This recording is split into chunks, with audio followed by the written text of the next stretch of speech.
To the Monday show. Oh, random days. It's all messed up. It's not Saturday. What's going on? It wasn't Saturday last time I did the show either. How's everybody? Who's here? I did think I just saw a right hand shot. Because nobody's expecting this. That's why nobody's here.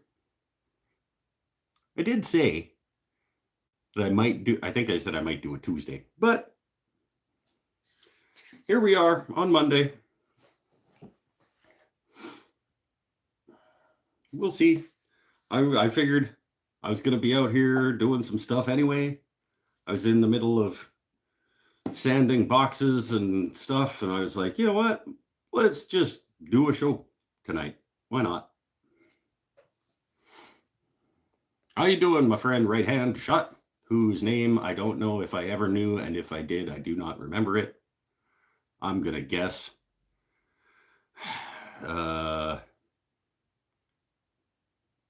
Steve. Steve? Pure guess. Yeah. Probably not Steve. But that's, until you tell me otherwise, your name is now Steve, the right hand shot. I may have known it at one point. Can't remember everything. Hello, everyone. Paul Waldrop's here too. Correct? Did I get it right? Is it Steve? Olay.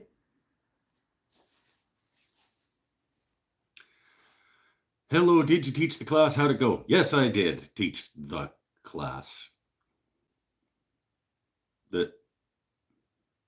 It's Steve, right hand shot. Man, I must have known somewhere. I didn't know that I knew, but sometimes you're smarter than you think you are. Yes, I did teach. I've taught a couple of classes in the last little while. I did have to teach the Saturday night class, which is why the Saturday night show did not happen. It was a glow in the dark parent and kid, let's just slap some paint around kind of class. Less instruction and more just fetching more things that they need when they need them and that kind of thing. It was more of a facilitation than an instruction, but it was good. And then yesterday, I taught Dremel carving, rotary tool carving class. So hence the new Veritas Band-Aid. I had managed to get a saber-tooth carving burr right in the fingy. And I did it just to show them what happens when you do it, as a reminder to not do that. It was a safety lesson. It was like, here's what happens when you hit your finger with a router, or with not a router bit, with a carving burr spinning at a very high speed. This is what happens. Don't do that. And to my credit, nobody else did it. So it was a good lesson. Congratulations on your sobriety. Thank you very much. I'm still going. I'm still going. I'm still going. That's all I can say. Yep. Still sober. Need a spreadsheet for names. It's too many for me to remember. I know it's too many for me to remember, dude. I'm better than I think I am at it sometimes, though. You did know my name maybe a year ago. Well, okay. I'm trying to remember how I would have figured out where the connection would have been. Right hand shot, Steve. Steve, the right hand shot. Steve Eiserman. Was Steve Eiserman right-handed? I don't know. It made some kind of connection somewhere. There's 11 of you watching, and only 3 of you are enjoying yourselves. So that's a thing that we need to remedy. It gets way easier and less of a big deal the longer you go. That's my hope. I am hoping that one of these days I stop wanting to be drunk. It's not happening yet, but I have kept from turning into the liquor store, and that's a win. Left. Steve Eiserman's left-handed. Then I don't know. I don't know how I made the connection. Doesn't matter. I got it right. That's huge, man. I know. It's almost 2 months. 2 months as of. Well, we've talked about this before too. I don't know when to call the start date. Because I stopped drinking on August 4th. I stopped getting drunk. I got drunk for the last time on the night of the 3rd, August 3rd. And then on the August 10th, I finished the last couple of beer that were in my fridge. So I didn't get drunk, but I did drink on August 10th. So is that the day? I don't know. In any case, coming up on 2 months. You think you may try the smoke again? Maybe. I mean, I might. But I I did try it again after it became legal. Um, and it just didn't. I gave it a good college try. I got all of the options, not all of the options, but there was a ton of options, and I got like one of some of this and that and this and that and that and that and that to try and find one that I was gonna like. Just didn't really do it for me. So, but I was still drinking, so maybe I don't know. I don't know. August 10th is the date. I'm kind of just like somewhere around there. I don't think I'm gonna do the like I'm 437 days or something like that. I think I'll just be like, I didn't drink again today. You know, I think that's what's most important. Not legal in Wisconsin. Could be years. Well, you're close to Canada. It's just a couple hours that way.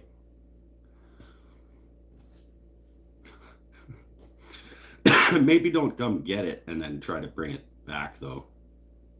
I don't think that would be a good idea. Caduck is here. Hello. Got a call today from a person who bought a custom guitar. It wasn't, well, we already talked about that other guy. It was crap. What? When he took it apart, it had one of my bodies on it. Since he knows my brand, he called me to build him a new one. Is it one of the ones that was in the discount bin at Rockler or whatever? Remember? God, I don't even remember when. Didn't you get a message from somebody that sent you a photo of like one of your guitar bodies in a discount bin somewhere? Because I think that maybe it was that one. And it got made into a crap guitar.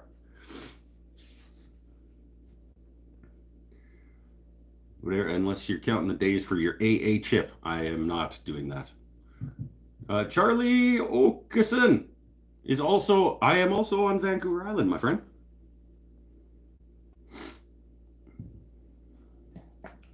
Did you know that I'm on Vancouver Island? Or were you just telling me where you're from and we happen to be on the same rock?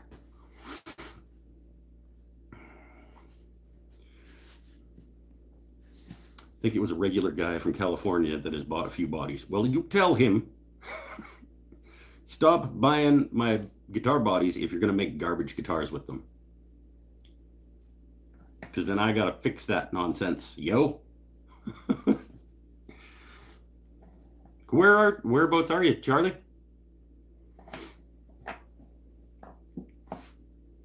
On the rock. Where are you? If you don't like, just like a town or an area. I don't need your exact address. Neither do these people. Port Alberni. I have only almost made it to Port Alberni.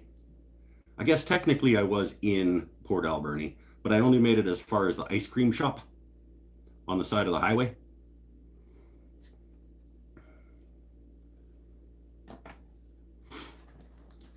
I'm sure you see he knows the one I'm talking about. We went and hiked the was it Hole in the Wall trail a few summers ago, and then afterwards we went to the ice cream shop and then turned around and came home.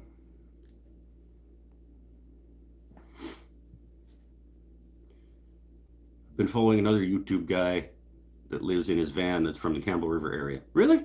There's a YouTube guy that lives in his van? Like in Campbell River? Coombs Country Candy. That sounds right.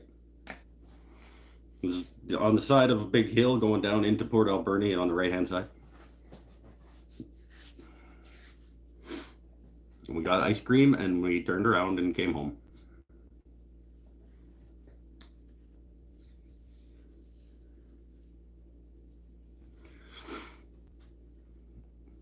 I have not been to enough of Vancouver Island, honestly, for living here and kind of being stuck here because ferries are shit. I should do more Vancouver Islanding. I still haven't been north of Sayward, and I haven't made it into Port Alberni proper. I haven't been to Gold River. I haven't been to that coast that's literally just over there from me. And I haven't been to most of the little offshoot islands. I haven't been to Gabriola or Hornby or Salt Spring or any of those places. Finally hiked Hole in the Wall a couple years ago. We did it, I want to say it was around, yeah, maybe 2021, 22. 21, I would say. It's probably about that. It is so beautiful here. It's true. We live in one of the most beautiful places on the planet. Van City, Van Life. Don't advertise other people's YouTube channels here. If it's called Van City, Van Life, why would he be called Van City, Van Life if he's in Campbell River? That's not Van City. Unless is he from Campbell River and now lives in his van in Vancouver? That would make sense, I guess.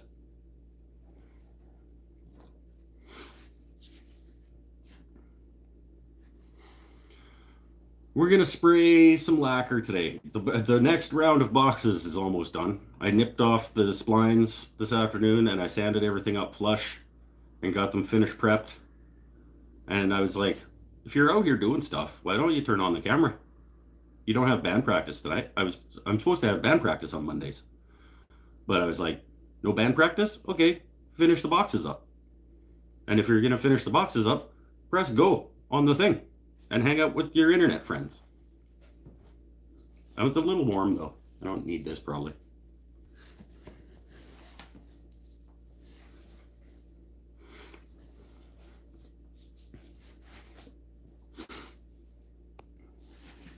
I find it funny nobody has mentioned the channel before. What channel? Oh, hold on. I gotta go to all chat. Or whatever. Don't mention what channel. Van Life or whatever.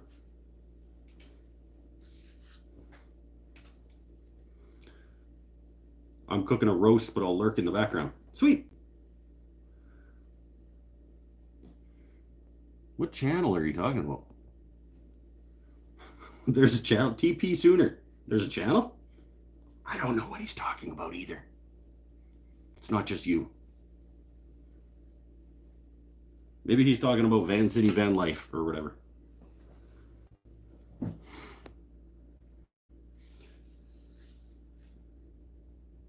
I must have missed something. Anyway, now I want roast. I'm wondering, like, why when you cook a roast, you don't need to be standing beside it. Like, unless it's like just about to come out. I'm like, you don't need to like watch it. It's gonna just roast. No, I won't roast, damn it. Oh, good call. Yeah, the Mike's Never Had This Food Before segment tonight is not going to be as good as roast. But let's do it, I guess. Let's do, before we get into spraying lacquer all over the place, because that'll affect the flavor. Today's, oh, we gotta get the graphic. Hold on.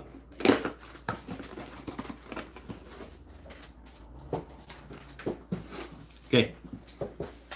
It's time for everybody's favorite part of the show. Mike's never had this food before. All right. Good work, graphics department. So, on this episode of Mike's Never Had This Food Before, we're going to try out another bar type product.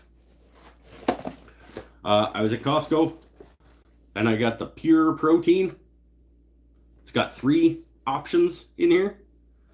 I just grabbed the first box off the top because they come in individual boxes apparently. So we're going to try yellow, which is Pure Protein Yellow, which is chocolate peanut butter. This is the third or fourth bar type product that we've had on the Mike's Wooden Things and Stuff. Mike's Never Had This Food Before. 20 grams of protein. Is that a lot? Sounds like a lot. 190 calories. Comes in its own, like, I guess these are for, like, if you're gonna sell them. They come in a not very good, it's a kind of an awkward thing to set up if you're gonna, like, sell them or whatever at your shop. Chocolate, peanut butter, gluten-free. You get 5 in a box, so I guess 15 in the case. Well, it says 18. Okay. Oh, 6. Can't even read. Okay, 6 in each box. We're gonna go with the first one off the top, chocolate peanut butter. Nutritional information. 16% of your saturated fats. That's not great. That's a lot of saturated fat, isn't it? I don't know. 7% of your daily fiber in a bar. 9% of your daily sodium. Okay, I gotta turn off my notifications because apparently I'm getting notifications for stuff. So shh. Stop it. Usually I'm better at that. Hydrolyzed gelatin is the first ingredient. Hydrolyzed gelatin. Followed by peanut butter. Protein blend.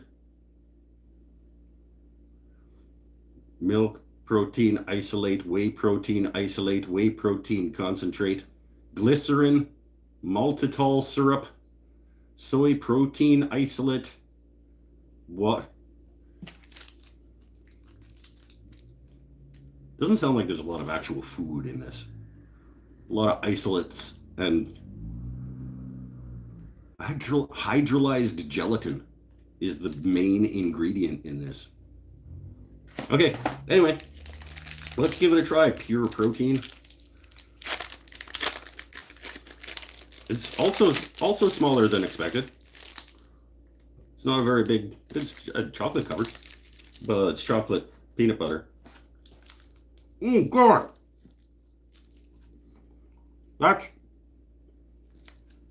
That's a tough bite. That is concentrated whatever. Holy crap balls. That's a dense thing. I was not prepared.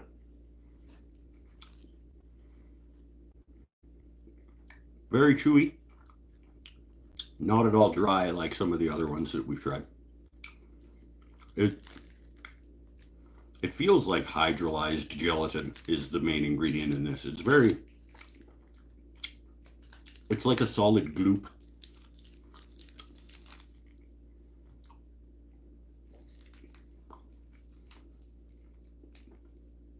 A solidified gloop of stuff.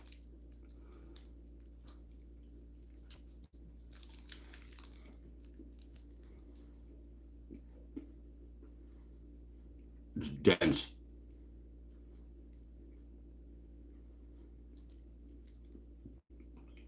Wow.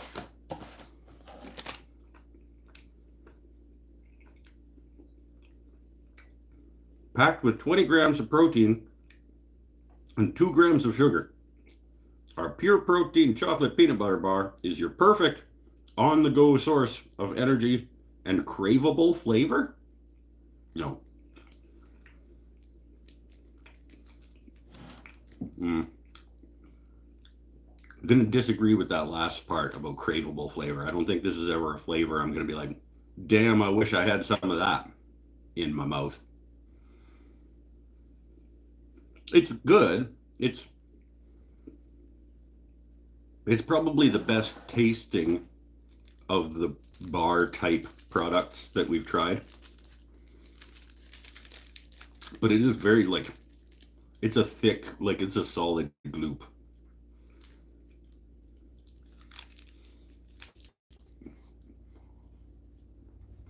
It's gonna sit heavy.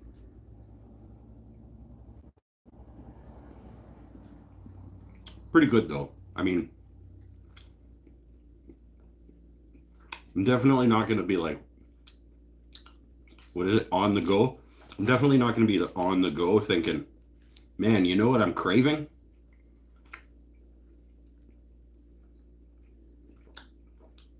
I'm craving the flavor of a gelatinized gloop in peanut butter chocolate.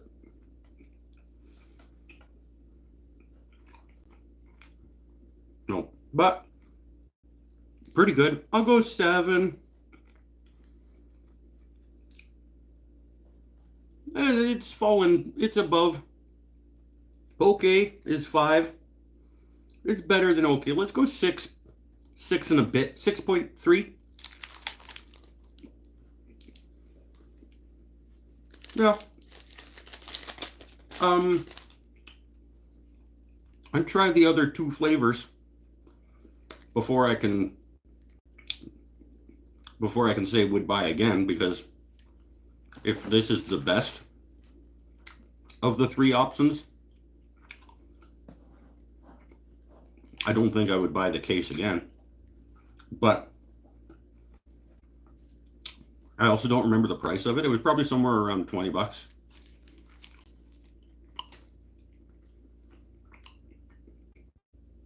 In which case, for 18 protein bar things,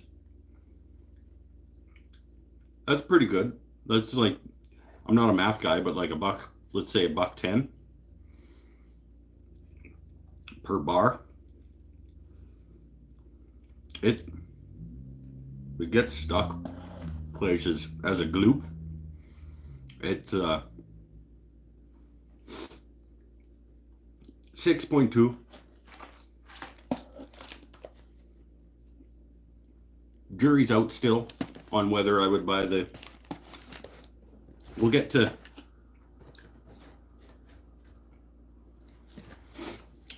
the other kinds. What do we got as the other kinds? Chocolate Deluxe and Chewy Chocolate Chip. We've got 3 options on here. We've got Chocolate Deluxe, Chocolate Chip, and the peanut butter guide I just had. Hydrolyzed gelatin, the #1 thing in there. Oh, okay. So the other kinds don't have hydrolyzed gelatin until further down. So stay tuned. I guess the jury's still out on the pure protein bars, but first try of the chocolate peanut butter one, Yeah, it's okay. 6.2, 6.3.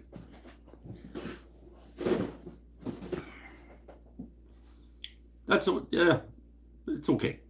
What did I give? Anybody remember what score the Gatorade one got?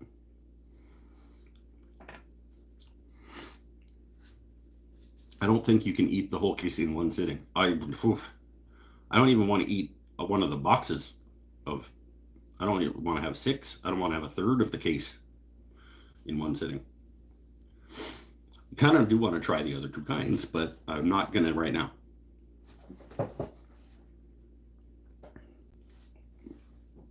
It's got an after. It kind of lingers in a not like gross kind of way, but the after lingering is less good than the actual hydrolyzed gelatin product in your mouth at the time.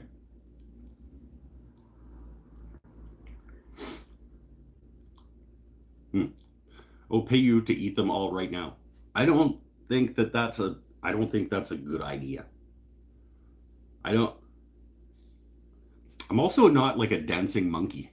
Okay, I'm not like, well, you throw money at him and he does ridiculous things on the internet. I'm not. That's not what this is. That's.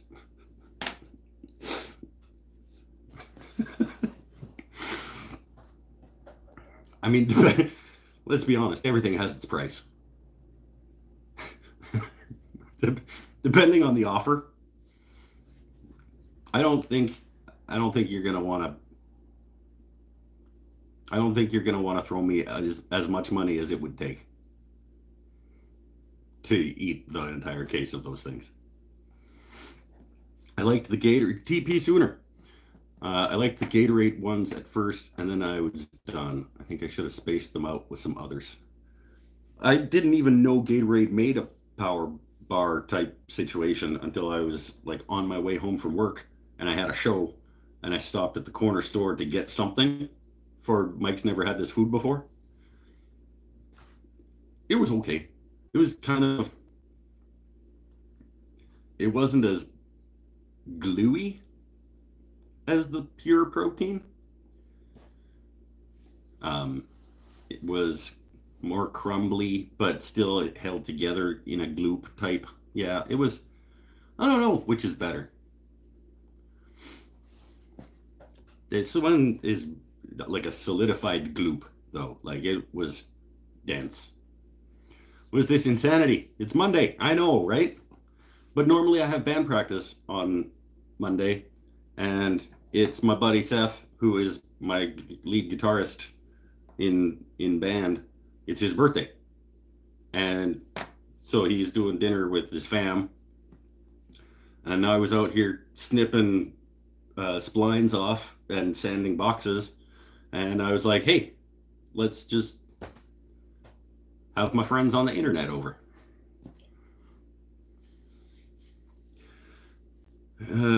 Congratulations on your sobriety. It's hard to tell, but you seem to be smiling an awful lot. It's all make believe. I'm generally a relatively upbeat kind of person. I think I was when I was until like later in the drunk. Like the first sometimes I got sad drunk like by the end of it. But yeah. I like you better sober. Thanks. I am not sure if I like me better sober yet. But it is, I mean, it's.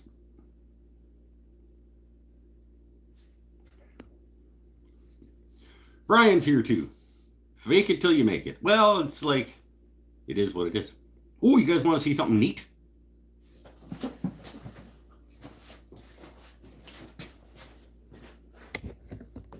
Check this out.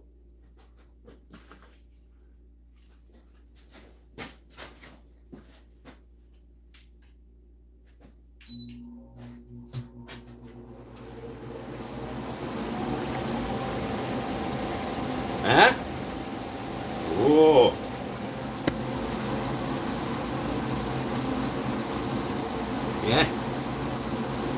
Time to turn it up.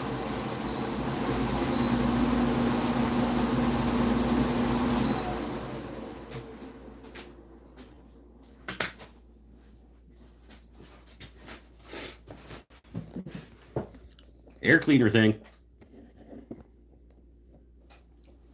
I want to see you eat more protein bars. That's a weird thing.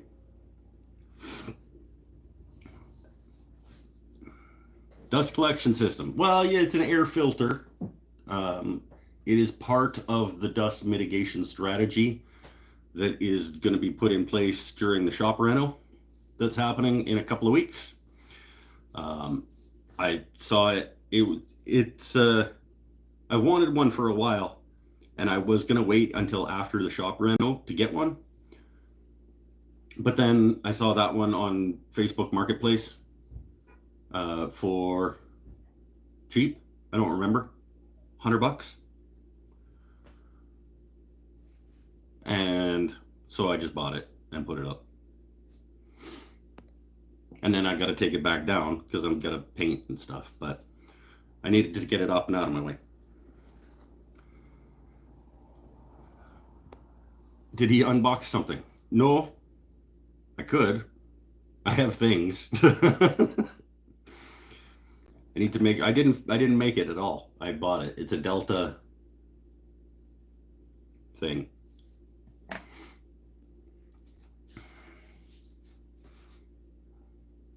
Shop Reno, Lajeunesse says. Yes, I know. It's. Shut up. Let's spray some lacquer. Couple weeks. It just has to happen before the end of the year. Okay? So he's unboxing protein bars. It's true. Sean, why travel? Has a good point. I did unbox a protein bar. What's my opinion on Harbor Freight? I don't have Harbor Freight here in Canada, so I don't get to have really an opinion. But my understanding is that Harbor Freight is much like our Princess Auto here in Canada, in which case it's perfectly fine for some things, but maybe not major things. Like, I would have no problem buying Harbor Freight clamps and a drill press, even stuff that isn't where the quality control is less important and the overall quality of the item is less important than the value you're getting out of it. Like clamps, if it stops clamping but you only paid $11 for it, did it clamp a couple of times? You know,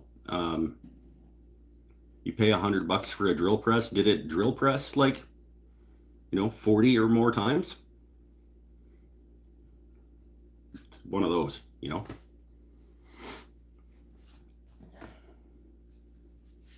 Sometimes you'll get a good one and sometimes you'll get a dud kind of quality control issues and stuff.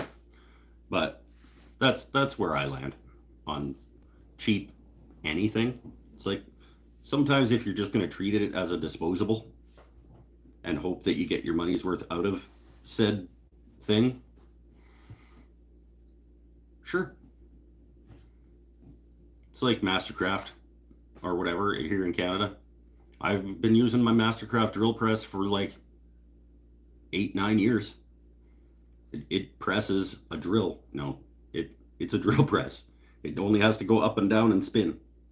There's not a lot going on. It's fine. It's almost not fine, but it's given me a lot of work for what I paid for it. I use Mastercraft clamps, so and it's basically Harbor Freight level quality stuff. Harbor Freight is great for our 1962. What? 1962 Ron. Another new name. Harbor Freight is great for an item you only need to use one time. Yeah, same kind of thing. It's like, is it cheaper to do?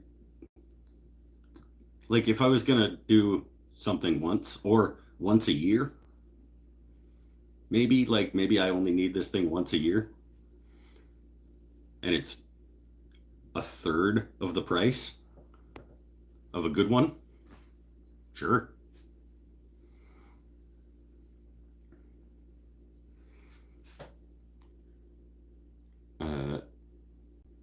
I haven't had any complete failures from Harbor Freight yet. I had a screwdriver come apart after a year, but I probably stressed it too much using it for other things. And you probably paid $4 or something for it, right? Like, come on.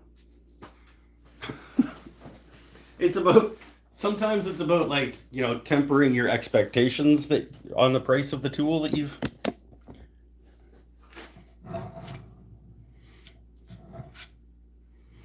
There we go. This round of boxes, I remembered to actually brand on the bottom before I lacquered them. So go me. I've sanded these guys up to 150. That's plenty for me for cheap boxes that I'm going to sell at markets that I'm doing a lacquer finish on, because once you get 4 coats of lacquer on it, you're not touching the wood anymore anyway, you're touching the lacquer. So see how much do I have. Didn't he already spray those? No, I already sprayed those.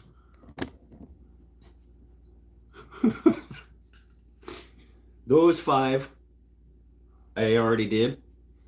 This 6 I have not done. So these are the new 6. Those are the old 5.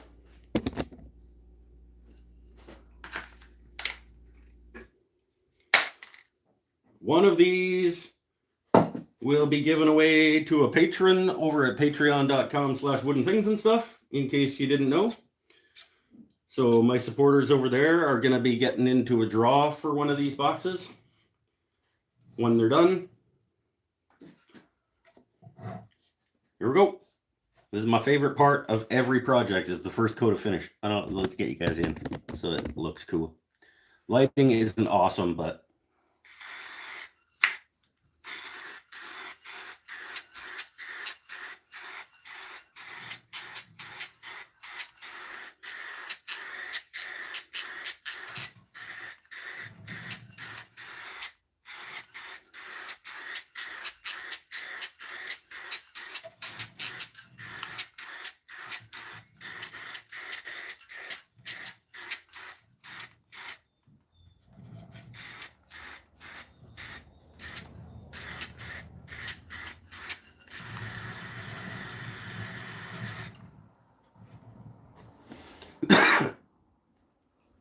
go. It's got the bottom and the sides.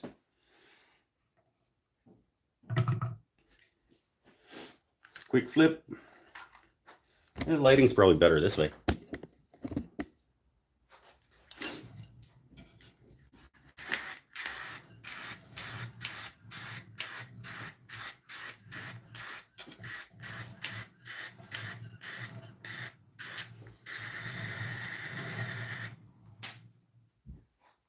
Go. We'll let that sit for a minute and we'll go on to the next one. Well, maybe I'm going to open the garage door because this is kind of an enclosed environment right now. In which case, I'm going to put you back over here.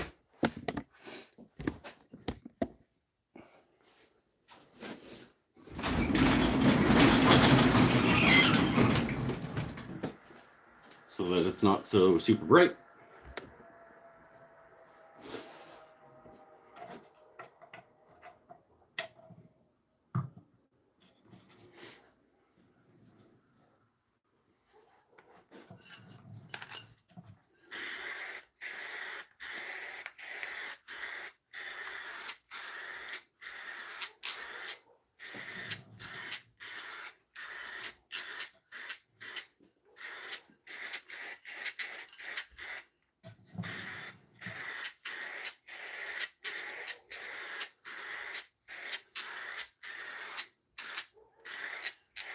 I totally forgot to tack cloth these. So that wasn't great. Don't let me spray the next one before I actually like wipe it down.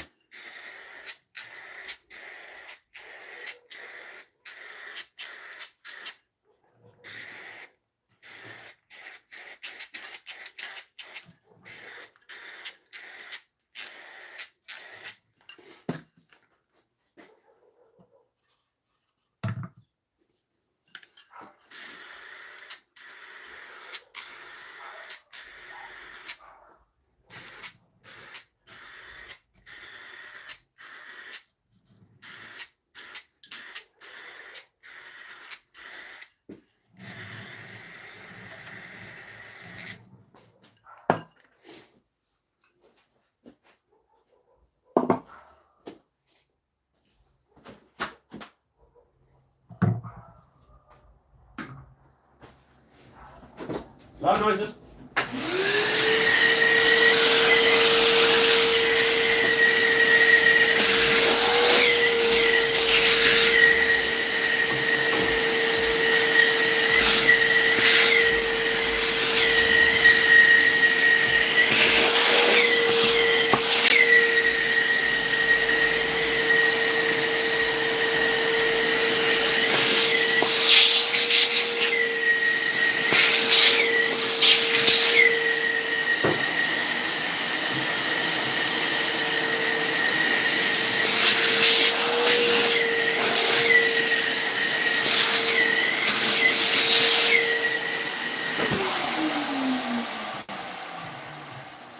Mainly like in the little corners where the sanding dust got,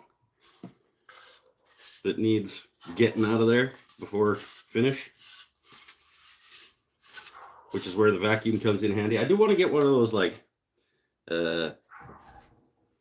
bristle nozzles from a shop vac for stuff like this.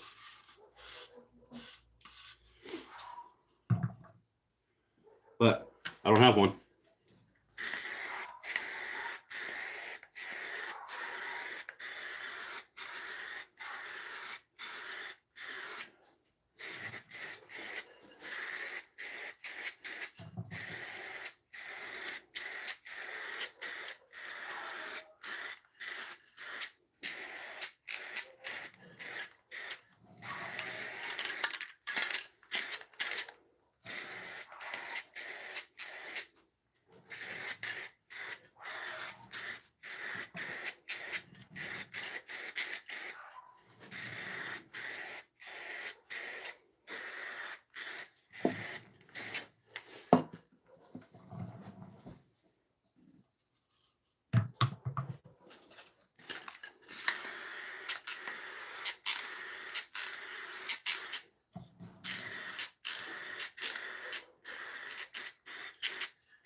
I'm sure this is super riveting for you guys, but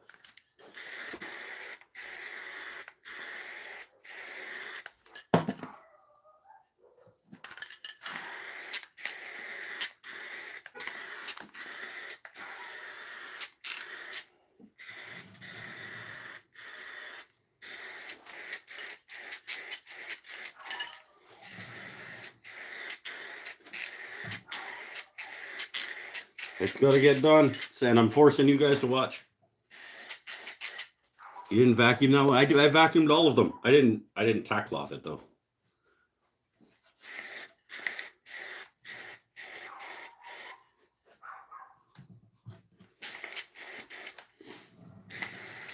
And honestly, like I'm gonna do a quick sand with like 400 or something between coats of it. So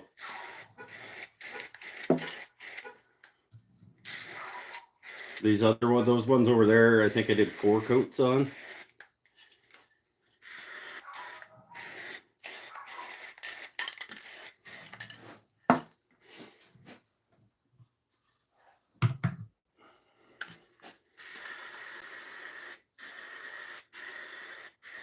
This can's just about out. We do have another, thankfully.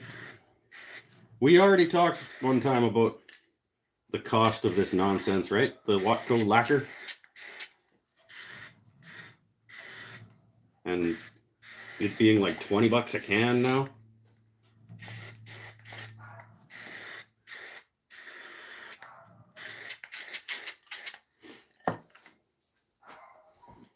Boo. All right, 2 more.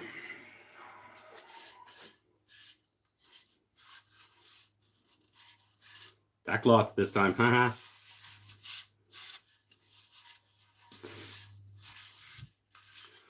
I went to Goodwill on a whim while traveling and waiting on a client. Wanted an aluminum clipboard with storage, but the price was high. Found one for $1. Hey, right on.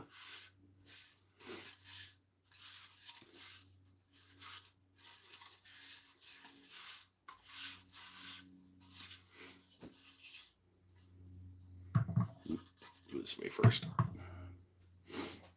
Yeah, it's awesome when you find cool stuff for cheap.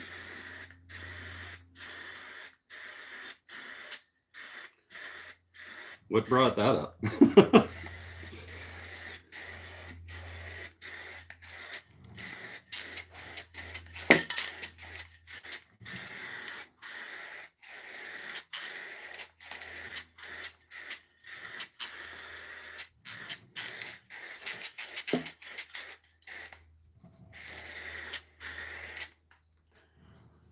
I hope you weren't talking about cheap stuff because of those boxes, because were you like, wow, that box looks super cheap? Speaking of cheap, I got a clipboard at Goodwill. I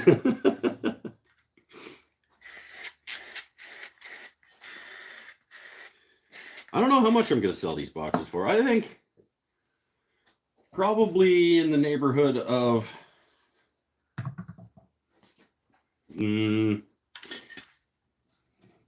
60 or 80 bucks.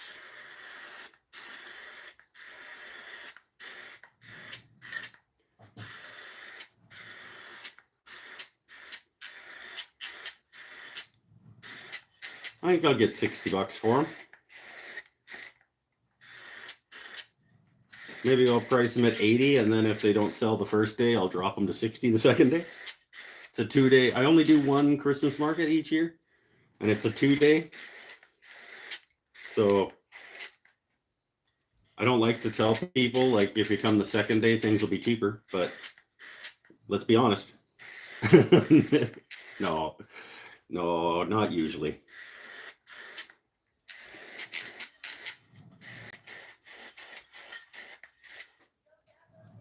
I'll probably price them at 70 bucks.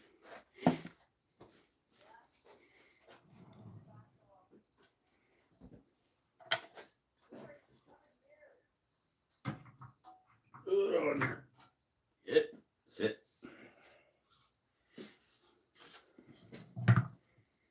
Last one. I don't think I'm going to get all the way through this one.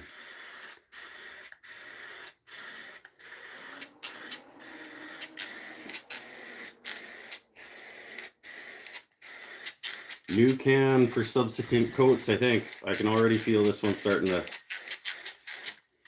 give up.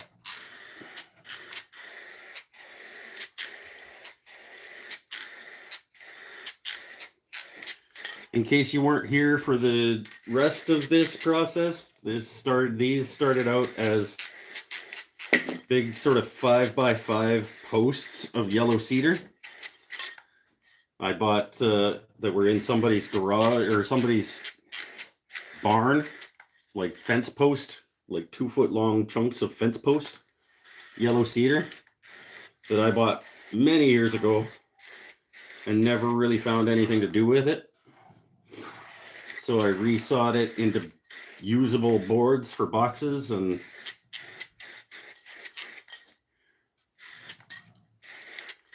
some 1/4-inch red oak plywood for the top and bottom, and there's fabric on the top and bottom, on the inside of these boxes, on the top and bottom.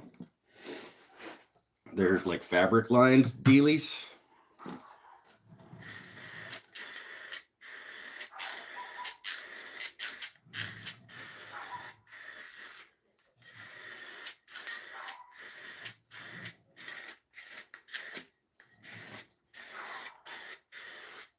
There we go.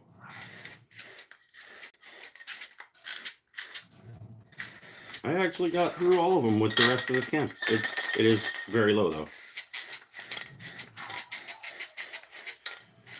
There's coat number 1 on these 6.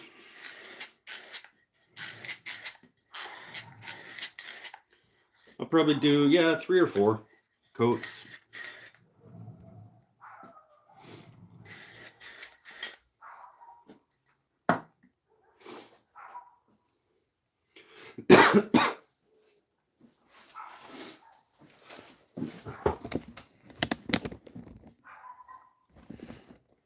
Whoop. All right. Ah, there it goes.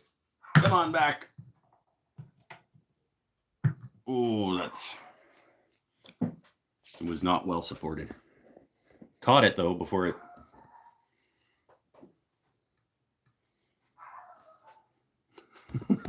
went fully off the bench. Oh, why the can spray lacquer? Because it's easy. Pinnell. Thanks for coming.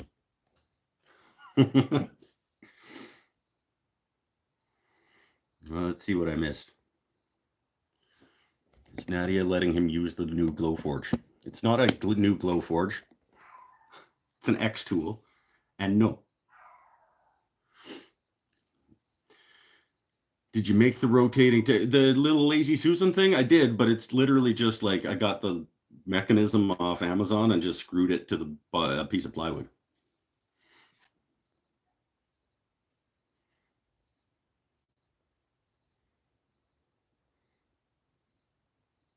Now we're back to Harbor Freight stuff.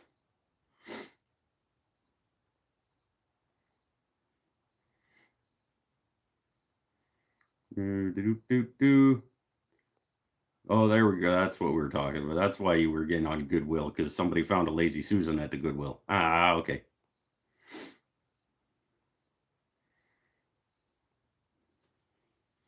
So yeah, that's the neighbor's dog again. Well, they're not really direct neighbor, but down the street somewhere. There it goes. I had a very loud frog out here earlier when I was working away. I had the garage door open and there's a grr, grr, grr. That's not how it went, but you know what I mean. It was a very loud frog.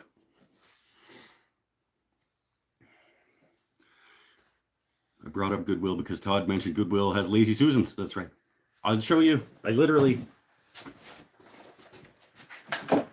It's funny how I usually have the thing nearby that ends up coming up in conversation, because I had misplaced my Lazy Susan thing, so I thought I was going to have to make a new one. So I went inside and grabbed one of the deals that I just have that I got from Amazon. It's literally just one of these. It's got thing, you screw it to something and then it spins. It's got little pads on it. I think I got it from Amazon for like $10 maybe, and I got 5 or 6 of them.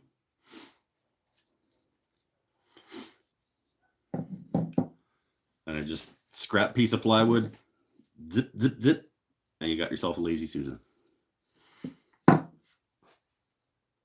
I don't remember if they were $10, but I remember them not being as much as I thought they were going to be.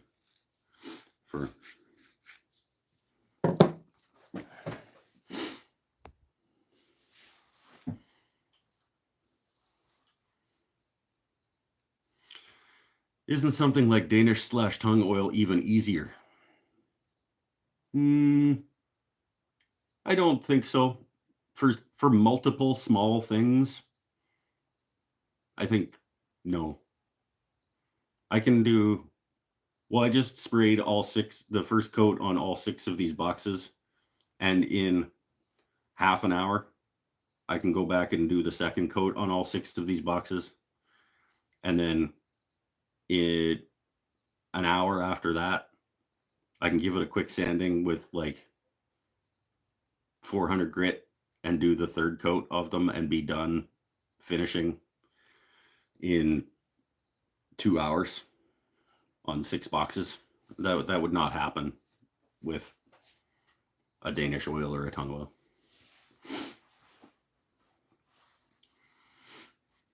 I think it's just as easy to apply because it's not finicky, but it's nowhere near as quick.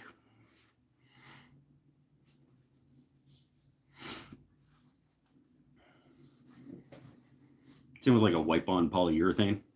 Like I could just wipe on a bunch of wipe-on poly and just leave them sitting, but they'd leave them sitting for like 2 days, and then I'd scuff sand them and do it again. So I could be done these things tonight. But that was $20 worth of lacquer on the 3 or 4 coats of the first 5 and the first coat on the second 6.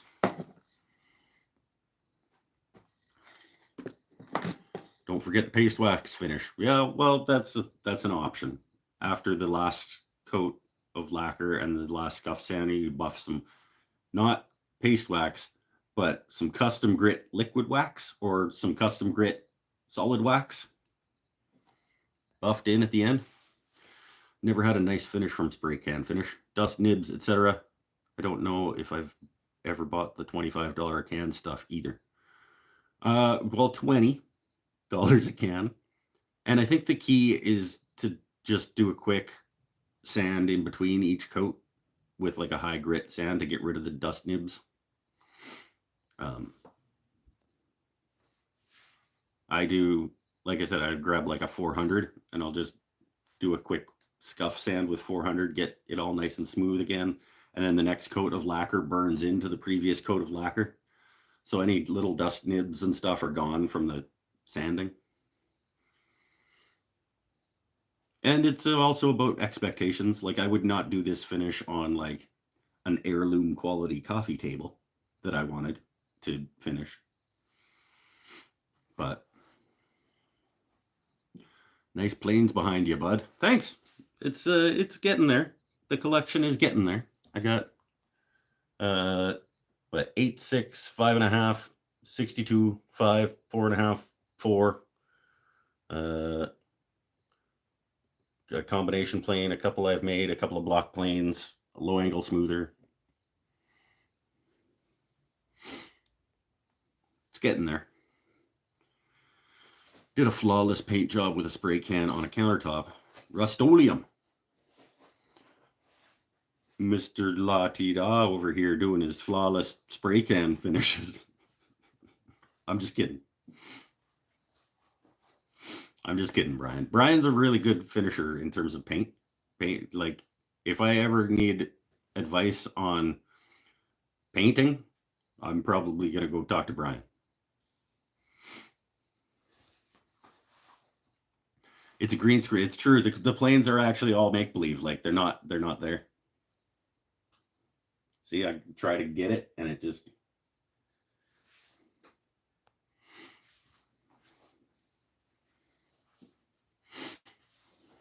I just can't. If only I could pick that up and use it. But I can't. Because they're just make-believe.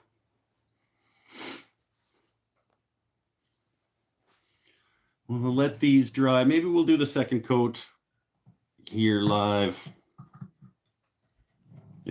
If we're still live in a half an hour. We'll do a second coat, and then between the second and third coat, I'll do a quick 400.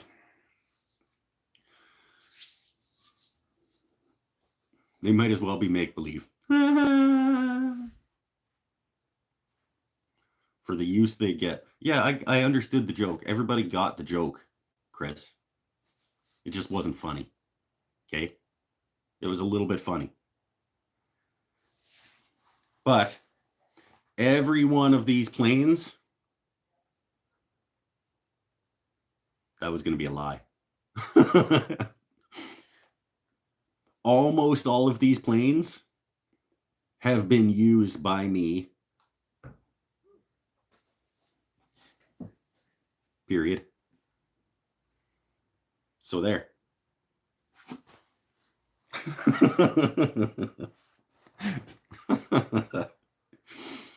That's a statement, and it's accurate.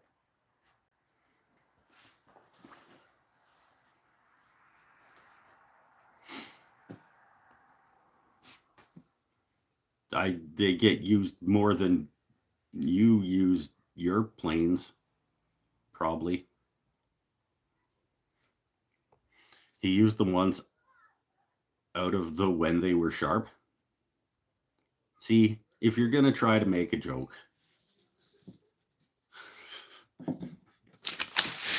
if you're going to be funny, at least make sure all the words are there. Okay? He used them once out of the when they were sharp, was the joke. So who's laughing now, Todd? I hoard tools and never use them. See, Jubal, help me out. It's a new name. I only have the low angle jack and the router plane. Yeah, so there. How often do you use them? How many times have you used them this year in 2024?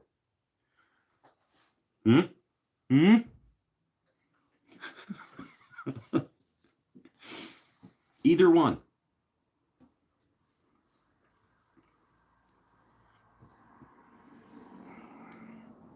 I got a workout with Veritas low angle jointer a few days ago. You have a Veritas low angle jointer? Sweet. Assaulted some of that Doug Fir construction lumber with a Veritas low angle jointer. What are you making?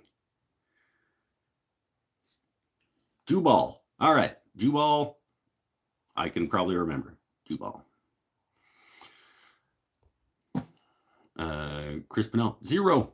That's right. You've used it 0. You've used both of your either of your planes 0 times, or 2023, 2022, or 2021. Yeah. So you don't get to talk, Mr. Guy.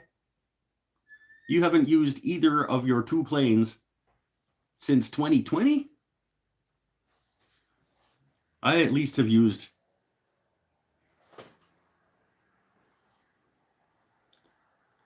3 of them at least once this year. Is that true? Hold on.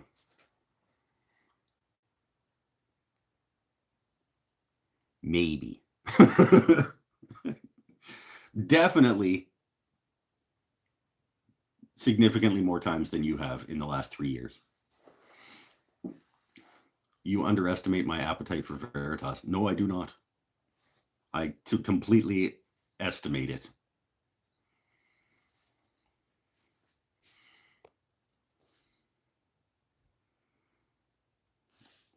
Paul's back. Listen, some of us have jobs, so we just buy the tools and never get to use them. It's true. It's true. Yeah. I don't have time to use all of the tools that I want to buy. There's nothing wrong with that. And they'll get used eventually. At least I'll have them when it's time to use them, right?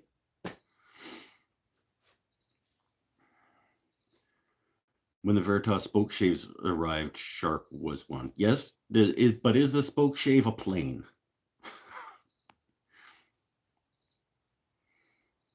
So if I pick up a plane tomorrow, I'll have used 50% of my planes in 2024 and have you beat.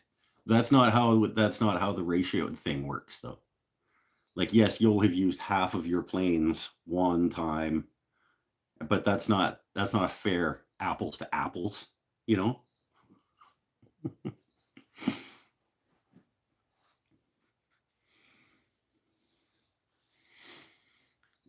I buy tools, leave them in the box for at least 6 months, and then use the crap out of them. I buy tools, leave them in the box for 6 months until I get around to doing an unboxing video, made longer than 6 months in many cases. And then when it turns out that they're garbage, it's too late to do anything about it because I bought it like a year ago. And they're out of returnability. I have one of my smokerettes, in case you're new and you're wondering why I'm standing over here. I just don't. I don't smoke on camera because YouTube and it's advertiser friendly, etc.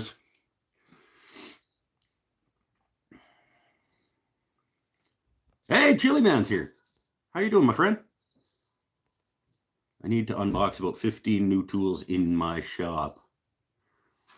Sitting on my table saw. That a guy? That's fun.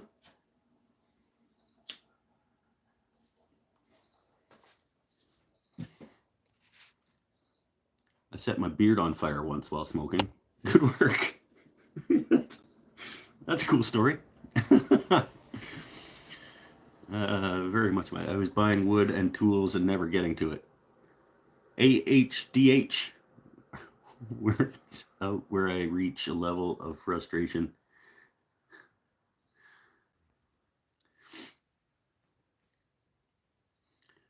Hey, Chili Scott. Everybody saying hi to Mr. Scotty. Getting better. Got COVID and chest infection.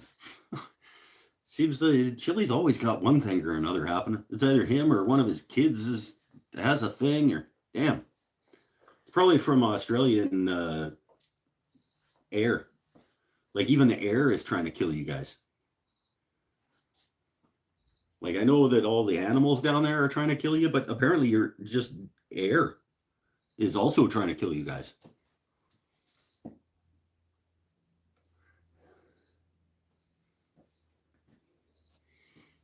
Oh, this is a funny question for you, Scott, or any other Australians that happen to be around. I know the answer, but it was funny. Came up in class yesterday.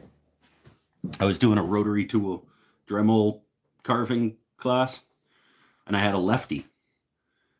And we were talking about how, like, unfortunately, most of what I'm saying is going to be backwards for you.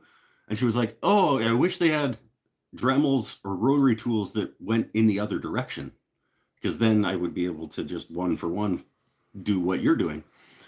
And I said, I think those only happen in Australia. I think Australians rotary tools go the other direction, but I don't think that's the case.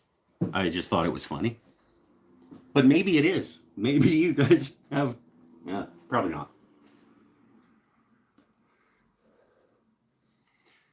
Because we were talking about the physics of the cut, and when she's doing it, she's pushing because in opposite of the rotation and etc.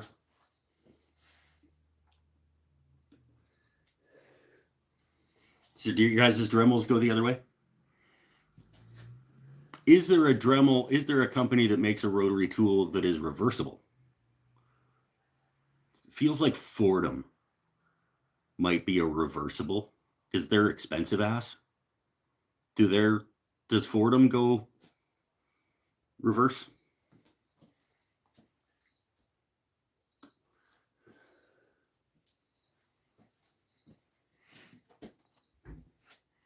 It only works with water. No, lots of things are backwards down there, Brian.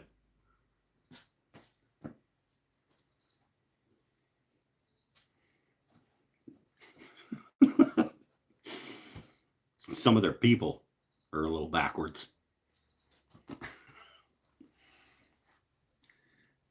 Electrical motor spin direction would be based on the polarity. Right. So if you're closer to the South Pole, it would be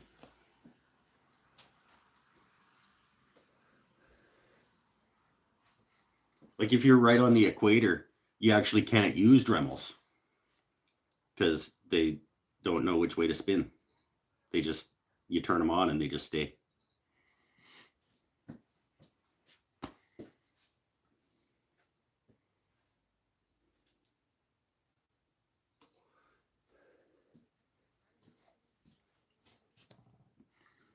Australian magpies.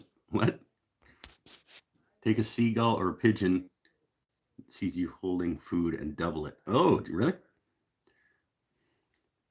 Dremel goes the same way. Machine would have to reverse threads so it doesn't loosen itself in reverse. Well, you're wrecking my joke.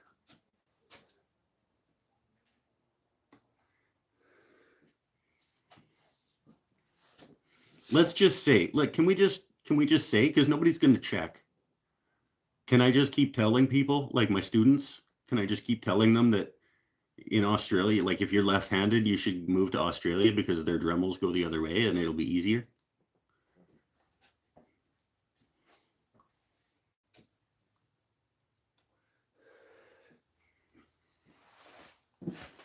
I was hyping up the custom grit again yesterday, though, during Dremel class, because we finish all our pendants with the custom liquid wax. The Fordham Dremel only has a variable foot accelerator for it. It spins the same way. It should have reverse on it for how much it costs. You're a teacher? Question mark. Yes, I suppose I am. I do teach classes on various things.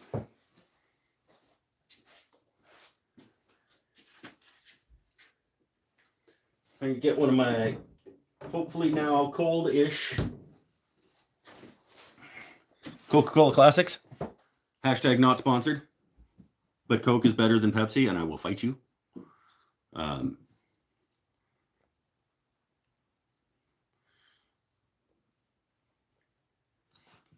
Those who can't do, teach. I can do.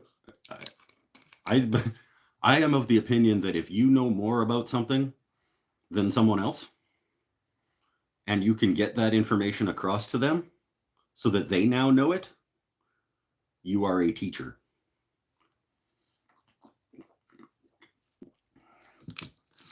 All you got to do to be a teacher is know more than the people you're instructing and be able to instruct them in whatever it is you're talking about.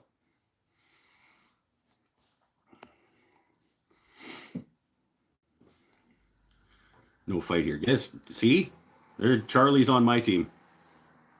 Where are you from, Charlie? Oh, wait. You're from Port Alberni, I think, right? Or is that somebody else? I'm already mixing it up. I use Wen Dremel tools. Oh, that's another thing I have to tell people. It's like, these are not Dremels. This one is, but that one's not. That one's a Mastercraft rotary tool. But it's like Kleenex, you know? Like, you might go grab a Royale facial tissue out of the box. You're going to call it a Kleenex, right? Dremel is like all the rotary tools are just, people call them Dremels. They're not. It's a brand. Like Zamboni or Kleenex. Frisbee.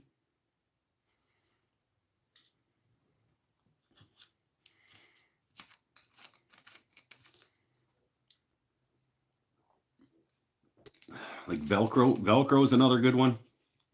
Styrofoam, believe it or not.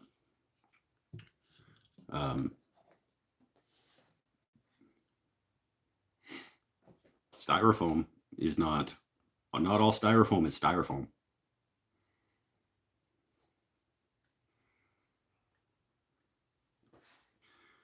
I've never called any tissue a Kleenex, but you've never called any tissue a Kleenex? I call all resealable sandwich bags Ziplocs. Yes, even if it's not made by Ziploc, same thing.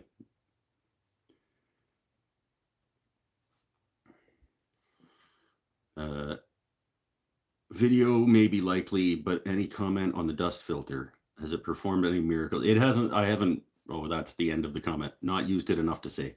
It hasn't run enough for me to be able to say one way or the other. It probably won't get enough use before the shop reno happens. Just because I don't have enough projects to be able to make enough dust to be able to see the difference between now and shop reno. So I fully expect that it'll do what I expect it to do. It's bigger than this shop needs in terms of the amount of air and the cubic feet of space that it can do in a allotted time. It is significantly more than this space needs, so it's going to be fine.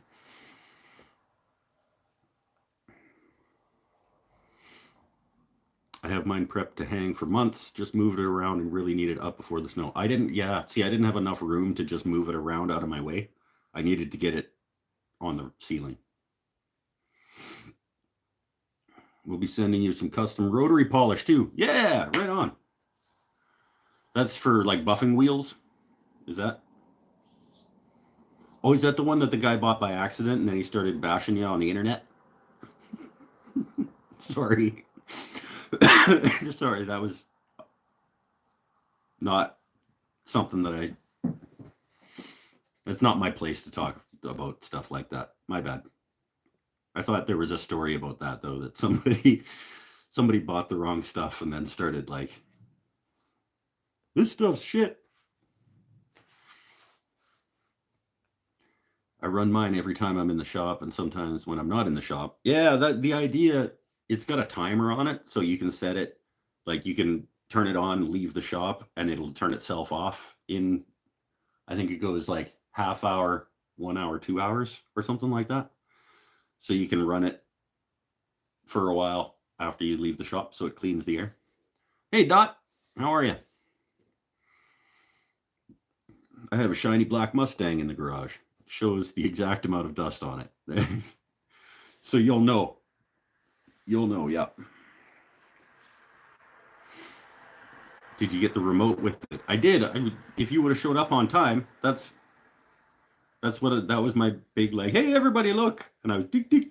Except unfortunately I have to kind of like be on that side of it. So that kind of sucks. I'll show you.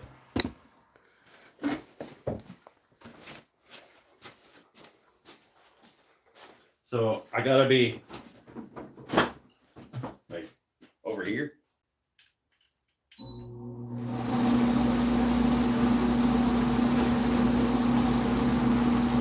I can't do it from over here. I gotta be pointed at the other side of it. That kind of sucks.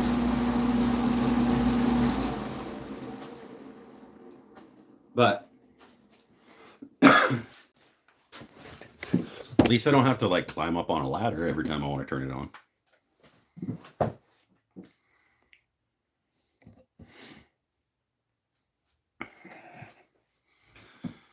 It's for Dremel. With the felt wheels on the Dremel. That's cool. Same beep as mine.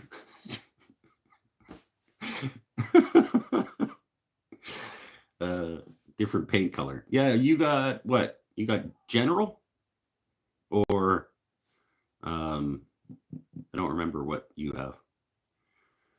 You got the Busy Bee one, right? What is that company that does Busy Bee's stuff? Craftex? See the remote? It's got a little delta symbol, and then it's got time, start, stop, and speed. It's just a 3 button. I freaking love seeing more of the shop. Well, I'm not showing you that side. We've all seen that side, right? I'm very much looking forward to the reno, because then I'll be able to show everything all the time, theoretically.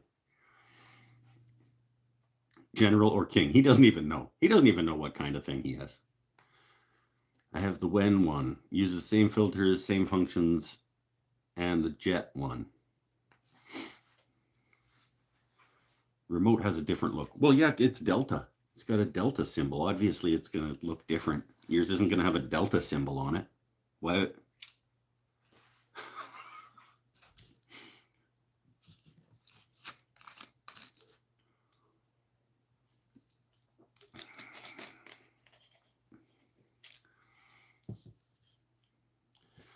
I got the Jet when it was discontinued and discounted. Sweet.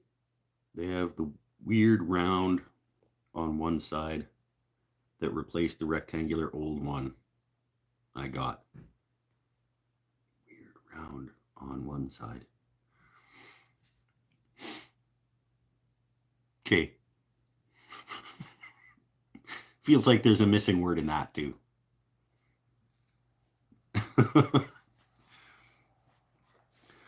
Bought it 8 years ago, and it's 12 feet in the air, so I don't exactly look at it often. You got 14-foot ceilings in your garage? Look at you.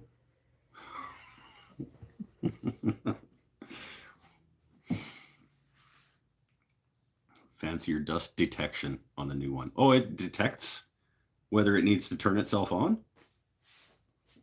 That's neat, I guess. I don't. I don't know that it should have. You should just know to turn it on and or not. But yeah, that's cool. If it like senses that it needs to clean the air.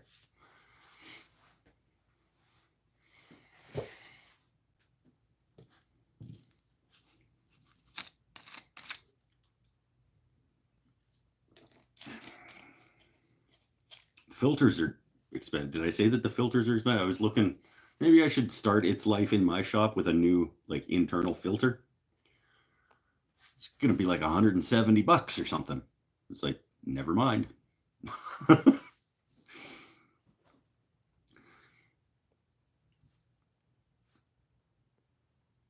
I change my filter about once a quarter. The inside one too? That sounds unnecessary. I could see doing the outside one, but the inside one that's like expensive ass. Either way, I'm glad you are committing to improving your lung health in the shop reno. It's true. I'm gonna get both dust collectors rocking. Hopefully, I can get the Delta one fixed. Uh, I still don't remember what you guys told me it is that's probably broken in there. That it started spewing out the snot.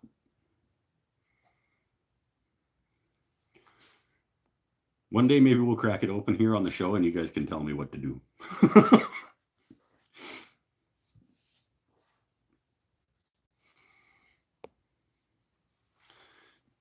Buy my filters off eBay, box of 4 for $50. The internal ones with the 3 compartments or whatever. It might be a different setup for the Win. I don't know.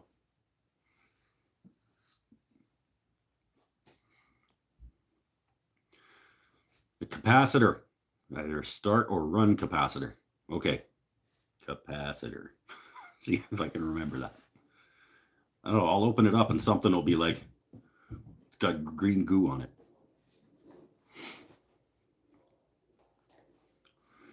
Are we talking about lung health while you were smoking? It's true, but any improvement is still improvement. So if I'm not breathing in sawdust,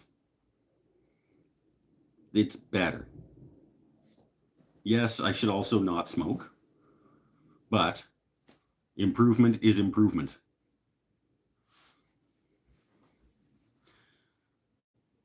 Jubal picked up what I was putting down. I know, but let's be fair. Improvement is improvement. It's like, oh, well, since I still smoke, I might as well not bother trying to not breathe in sawdust. That's dumb.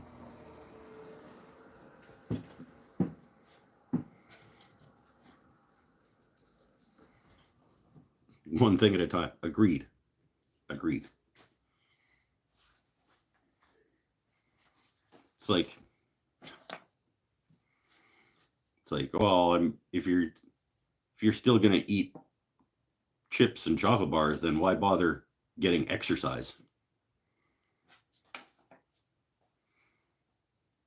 Kind of a false way of looking at things. Shouldn't bother trying to not breathe in sawdust if you're just going to smoke anyway. See how dumb that sounds? See? That's why I don't exercise.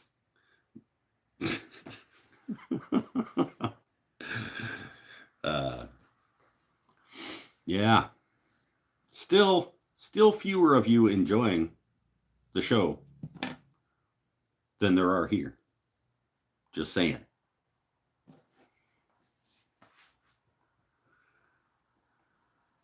I'm on a diet. Instead of eating 3 gallons of ice cream and 1 Coke a day, I'm just eating the ice cream. See? Better. Better is better.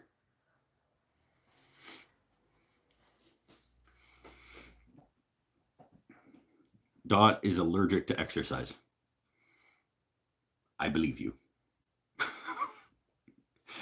Sean McGill's here. Welcome to the show, my friend. We're spraying lacquer. I mean, why bother doing dust collection at all if you're just gonna spray lacquer in there?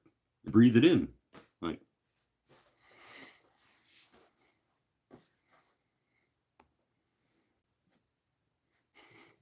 see how stupid that sounds?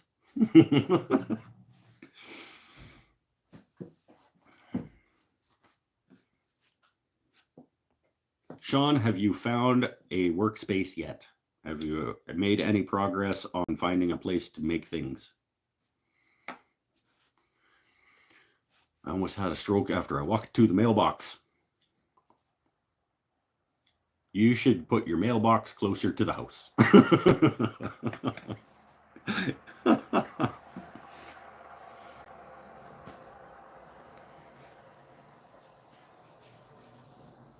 One of the times that I tried to quit smoking, I decided here's a good idea. I'll replace smoking because I need something to do to keep my mind off smoking. So I'll replace smoking with nicotine gum and jogging. So whenever I feel like a smoke, I'll pop in some nicotine gum and I'll go for a jog. I am here to tell you, this is not a good strategy.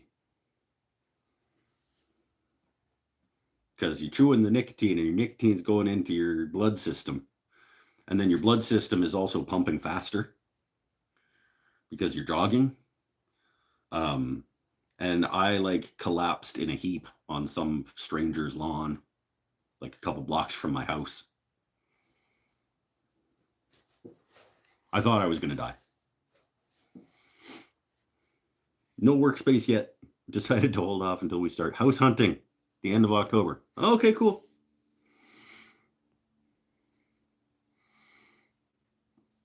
I'm going to reface the outside of my house, coming up with ideas. I'm going to put new siding and stones over the existing brick. Sweet.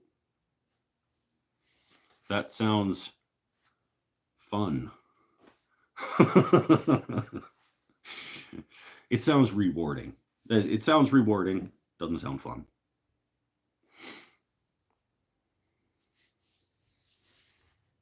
I would not enjoy that. I would enjoy the result of that. It's the same with a lot of things in this world. It's not fun, but it's worth it.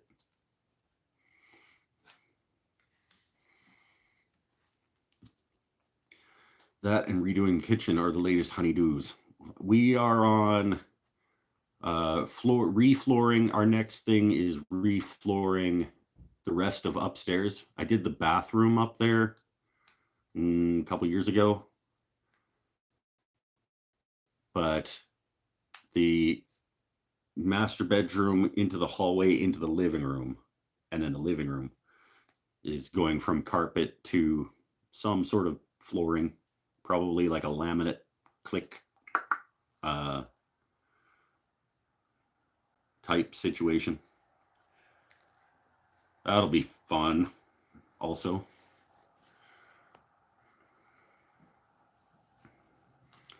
It's probably I don't know, what's that bedroom? Maybe 15 by 15. And then the hallway out to the living room, which is probably 15 by 25. So a fair bit of floor. The thing that I don't, in my head, I don't know whether I don't know which way I want the flooring to go, because it'll look stupid at any given point. It may look stupid if it goes one way or the other. Like, because you want flooring to run long ways. Generally, like in hallways, it looks stupid if the flooring is going this way. But when the hallway goes like this, like one of those directions, it's going to look stupid. So I don't know. how to do the living room. Obviously is going to need the flooring going this way, but then when it goes to the hallway, it's going to be going sideways, like, and that's going to look dumb, right? So I don't know how to.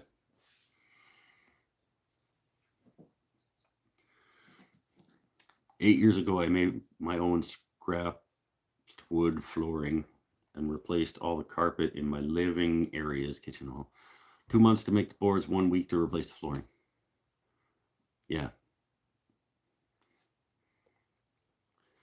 A day's worth of flooring if the house was empty. A month's worth now that you have to move everything out and back in. Yes, I know.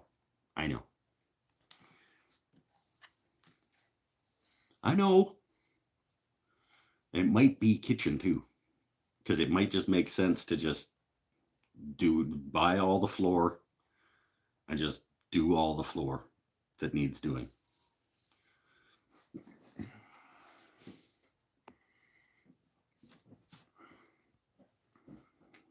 I don't know. We'll see. We'll see how it happens to work out. Maybe we'll find a good deal on enough flooring to do the entire upstairs all at once. Because what you don't want to do is if you want the floors to match, you don't want to buy a room worth and then hope that you can still get that same flooring when you want to do the next room, because maybe you can't.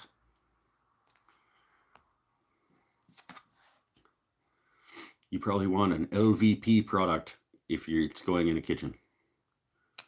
I don't even know what that means. I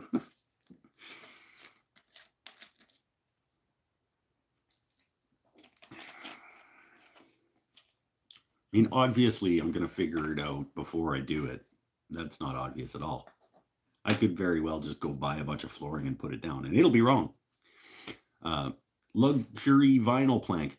Mr. La Tida Luxury over here. This is coming from the guy that has like Yatoba floors.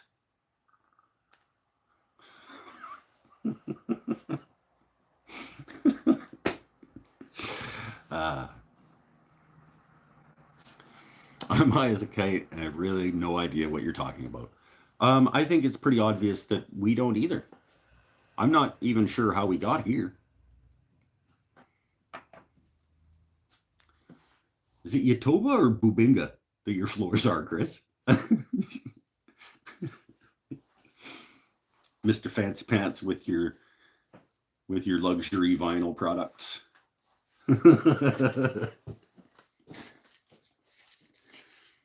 Traditional laminate with its paper sawdust construction wouldn't do well.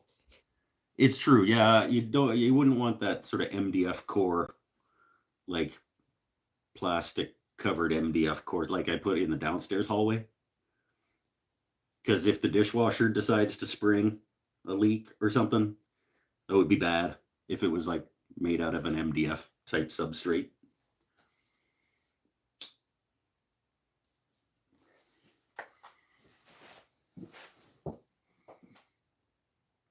LVP isn't expensive is a misnomer. I like misnomers. It could also be called false advertising. Luxury. I use teak to make my flooring nice and waterproof. There's another Mr. Fancy Pants over here with his teak floors. Maybe I'll just run all of that Douglas fir that's in under my deck. I could just make Douglas fir. I could probably floor just about the entire upstairs with Douglas fir.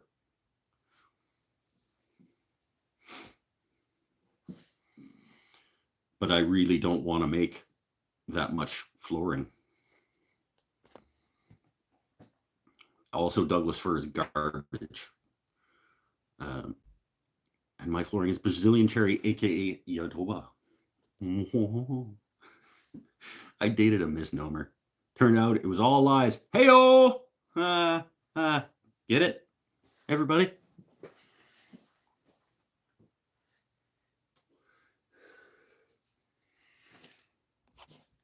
Yeah, I mean, I could do the whole Matt Cremona thing and like rent the machine to like make the tongue and groove, and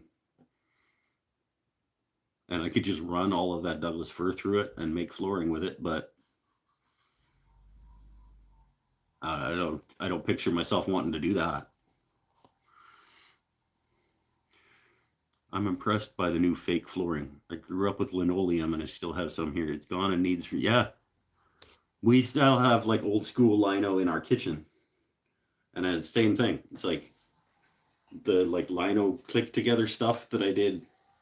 Well, it's like that MDF lino stuff, but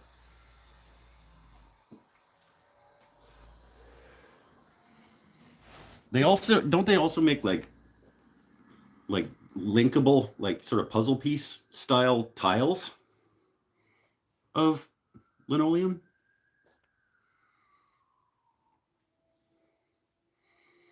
Rattle can spray lacquer it after it's down. That's what I'll do. I'll lay it all down and then I'll rattle can spray lacquer it. Douglas fir flooring is reserved for ultra rich lumber barons. What? That doesn't even make sense.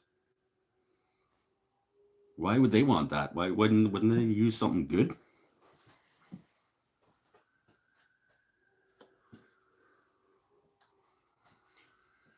They should, if they're rich, they should use something good. Like the only reason I would use Douglas fir is because it's cheap garbage.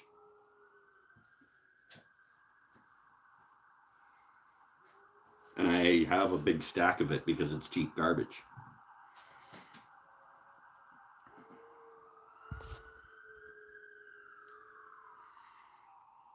I guess it's not probably cheap everywhere. It's cheap here because it just grows like weeds here, but put down your flooring and use the custom grit crayon. Yeah, there we go. That's what I'll do. And the rotary polish that he's going to send me with the Dremel and the little buffing burr on the Dremel. The flooring in the photo of B. Pinnell's bathroom is the LVP snap together tile. Oh, okay. That was terrible grain matching. Terrible grain match. It's like a faux, it looks nice. I'm just being funny, but it's like a faux marble. And like, it was a funny joke that the grain match was terrible because my linoleum is and has always been the glued down rolls. Yes. The new plastic stuff that comes in board size thin and connects. Yeah, right? A lot of sirens in the background. Yeah, there was something going on over that way for a little ways.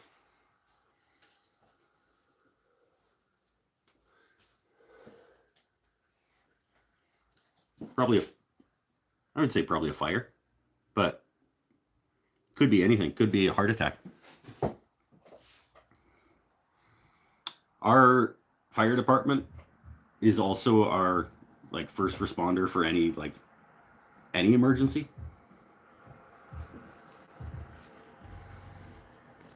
Other than even most medical emergencies probably.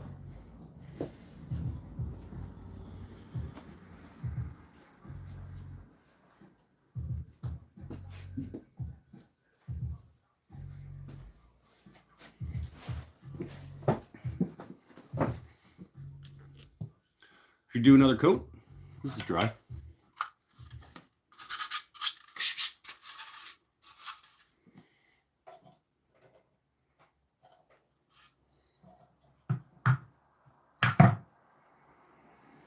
Let's do another coat.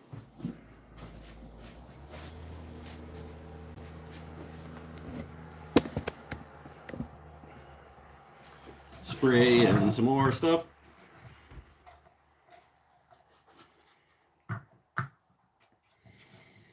And then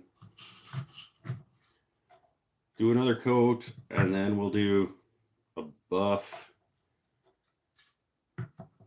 with like a 400 grit in between the second and third. Where's my other? This one's just about out, but I do have another one somewhere around here. There it is. To swap to. Are those boxes cut open yet? Nope, they sure aren't.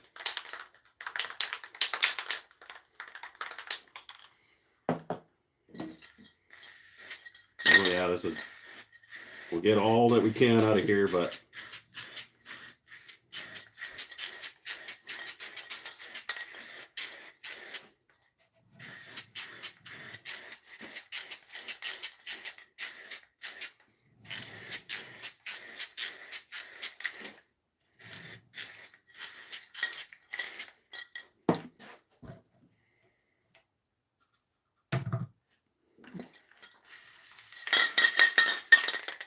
oh, just about.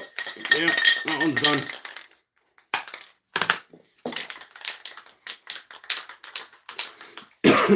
If you guys don't use these things when you're shooting spray cans of stuff, go get these things. These are cheap, and they doing this with spray can really sucks when you can do this.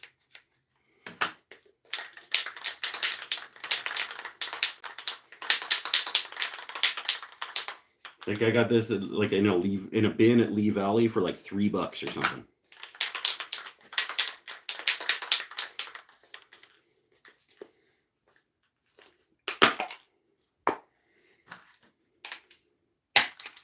You know, go.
I just made little triangle dealies out of 1x2, in case you're wondering.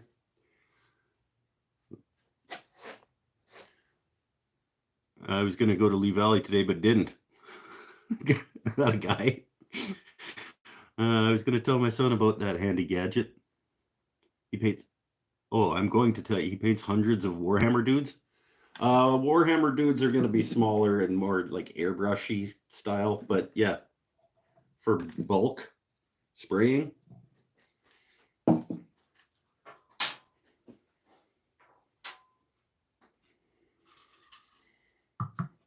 Or like a primer coat on Warhammer guys, yeah.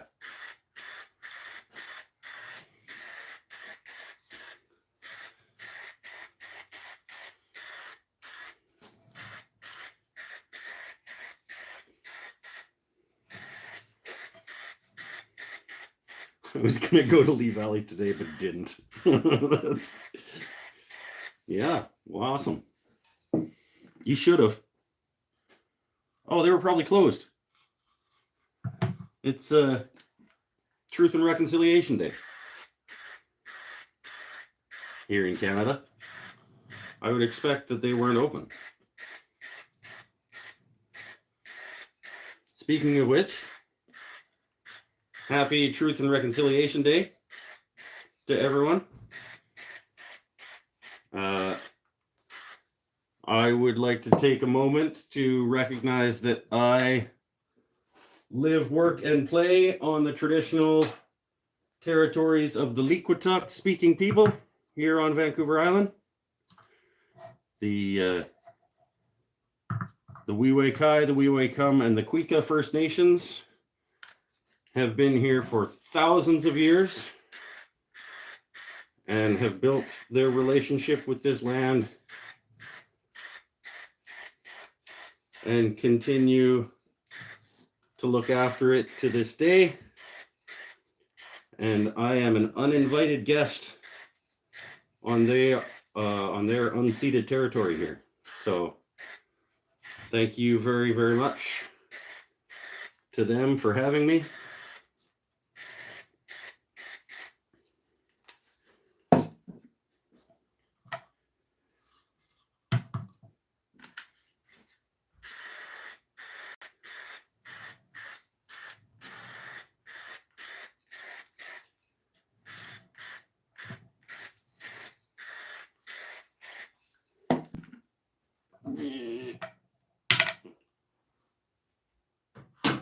Yeah.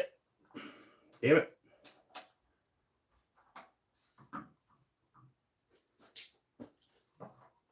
Two more.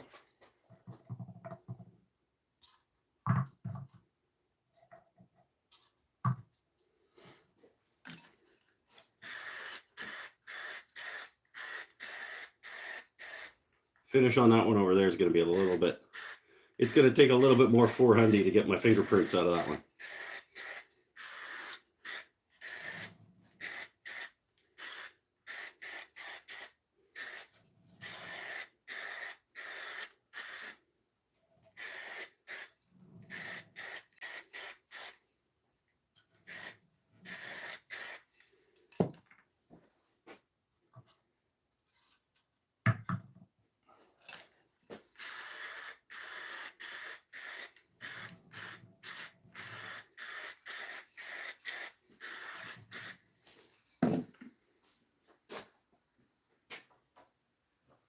Come on. Come on in there. All right. Last one. Last round of spray for tonight.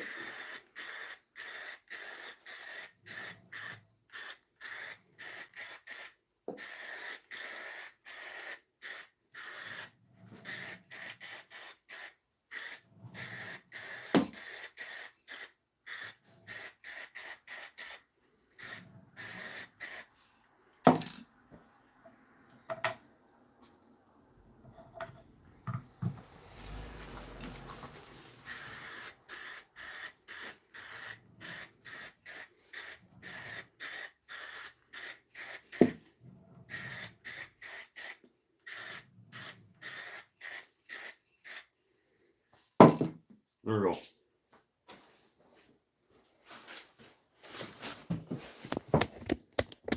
All right. All the spraying for today.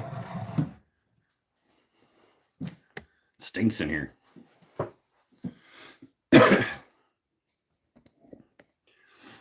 Yeah. Yeah, jeez. I'm gonna. Damn, tripod.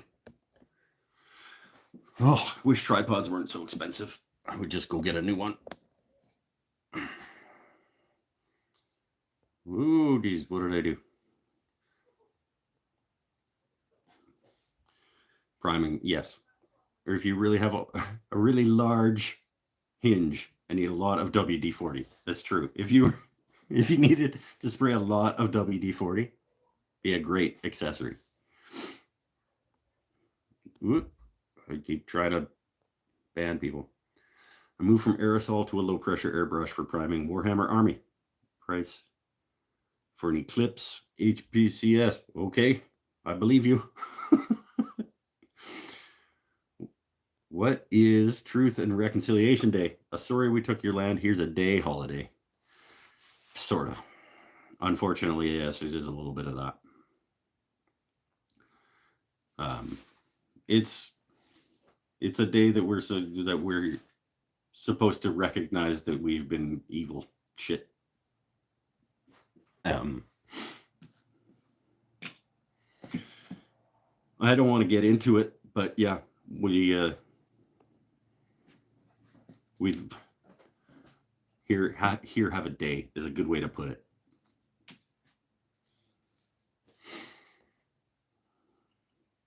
My Warhammer dudes were a pleasure to paint, but I'm terrible at playing. I've never played. I've played lots of geeky things, but I never did the Warhammer.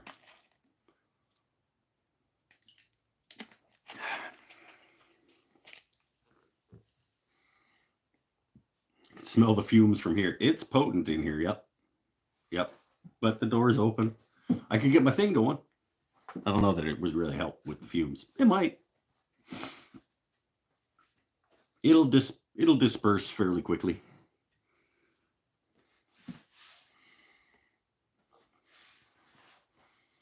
And that's 2 coats, a quick 400 sand when it's fully cured, and then a 3rd coat might be all I do, plus the buff with the custom grit at the end. And then Pinnell will cut the lids off them. Wait, is the filter off the table saw now? It's been on the ceiling for 3 weeks. And I've showed it twice tonight already with the remote and everything. That's bad friending, Sean.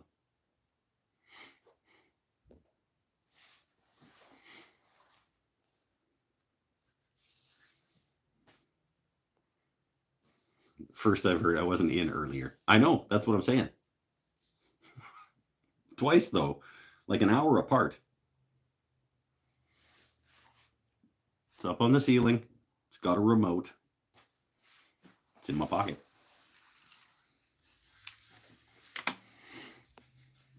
Cut the lids off with the bandsaw. No, I generally do it on the table saw. I'll do it in 4 passes. I'll just zig, zig, zig, and rotate it through, and then separate it, and then I'll bump the table saw fence over like just a titch, the technical amount, a titch, and just clean up anything that got messed up, and then a quick hand plane, probably. Pinnell. Quick hand plane around the top edge. And then hinges. And I'm thinking some of them I might not do like a clasp on the front. I might do hinges on the back, and then like a magnet. Just like a magnet catch on the front edge. Maybe. Depends how many latches things that I have. But I think it would be nice to have a few that are sort of magnet catch on the front. Banana for scale. I don't have a banana. Are you talking about the boxes themselves? Because they're sort of 3 different sizes. Some of them are 4 by 11. Some of them are 5 by 11. The 4 by 11 and a little bit shorter. 5 by 11, a little bit taller, and then some squares that are about 5 by 5.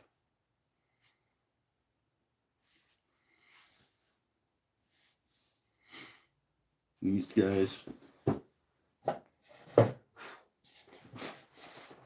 I want my head for scale. These ones are about this big in relation to my head, or a can of lacquer. They would fit a can of lacquer and like with some padding around it. The ones that I sprayed today they would fit a can of lacquer. They wouldn't have as much padding around them for scale.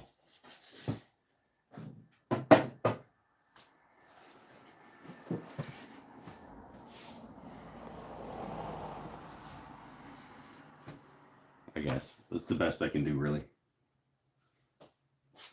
Low angle smoother would fit in. No, it's too tall. Might go in that one.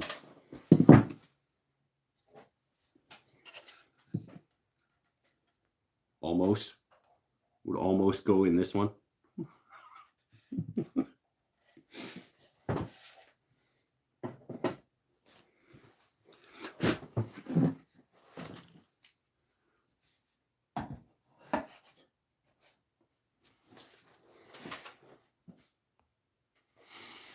Should mount one on the wall to store your can of lacquer in. Yes, it should, except it wouldn't fit the lacquer and the nozzle thing. So I'd have to have a little hanger. A lacquer cabinet with a little hanger on the side for the gun part.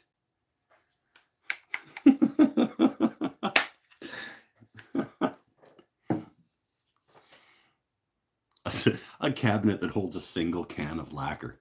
That would be actually pretty awesome. I'll call it my lacquer cabinet. Be like inset hinges and everything. Make it all super nice.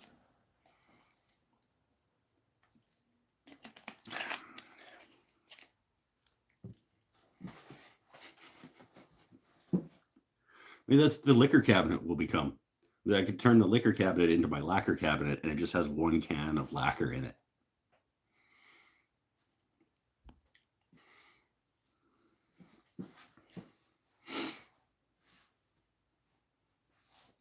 So this is good thinking. This is efficient use of space. Like this, like the saw cabinet, super efficient use of space. Oh, stinks in here.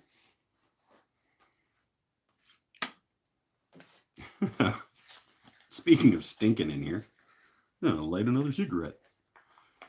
It's probably not gonna explode when I flick a lighter. Getting close to wrapping this one up. I think we're at 2 hours again.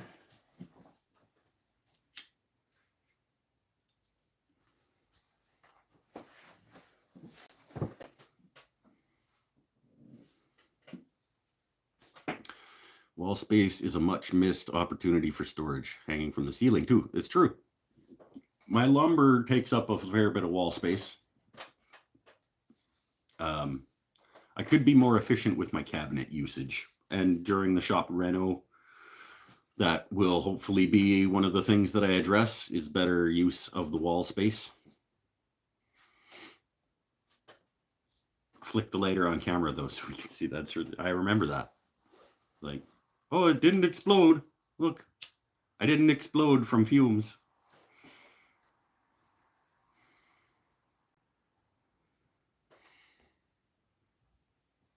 Yeah, some of the, like, I get rid of the pegboard sections and make those into cabinet spaces and some better like under cabinet type situation.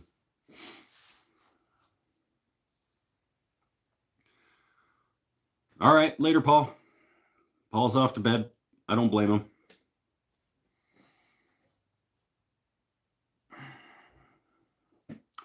I'm getting close to, but I'm happy that I've got the first couple of coats of lacquer on these now. Saturday. Let's plan for Saturday. We will do taking the tops off these boxes and starting to put hinges and stuff on them. Because once these are done, then I can finish shop stool, and then I can do the shop reno. And then once the shop reno is done, then I can finish the guitars. And the cabinet, the wall cabinet. And then. And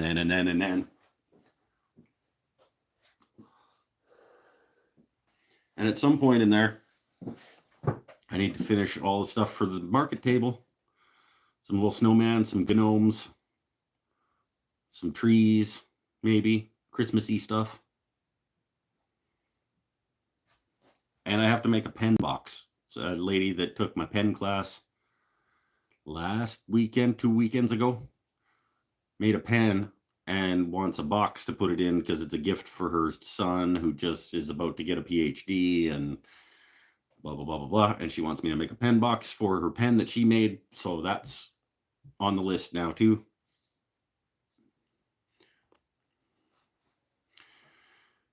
Gotta go to give dogs some attention before they go to bed. Can't wait to see the lights turned on for the first time. I know, right? The lighting is going to be the big improvement. Other than and the paint, like all this seafoam green action with like turned into white, and then the 3 times as much light as well. Yeah, it'll be good.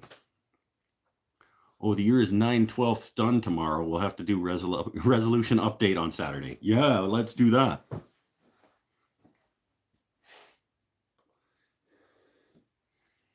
9/12 should be reduced. Shouldn't that be? Yeah, that's 3/4. A doctor's pen for her son to scribble prescription with. I don't think he's that kind of. I think his doctorate is in something else. It's not a medical degree. I think it's a doctorate of something else. I don't remember. He's got a PhD in medieval history or something. I don't remember.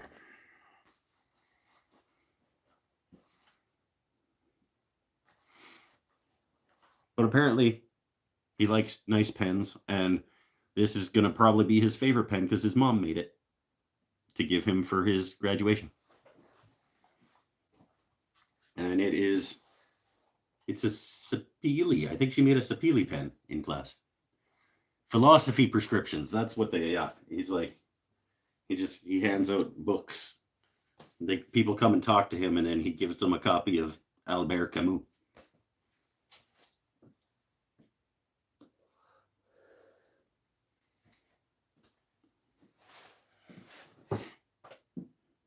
The Outsider. Good book, by the way, if you haven't read it. Plato quotes. Yeah.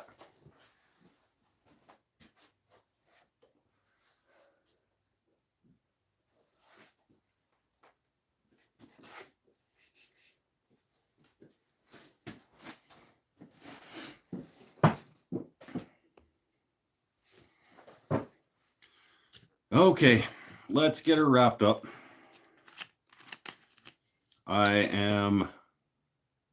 I'm done for today. Got the corners knocked out, got the splines knocked off, got them all sanded up. Tonight we got them sprayed. Saturday, we'll get the tops ripped off. And we'll see how cool they look with the fabric on the inside. And get some hinges going. See how many hinges I have. Like the little hinges. Not like big cabinet hinges like we were finding in the drawers that day.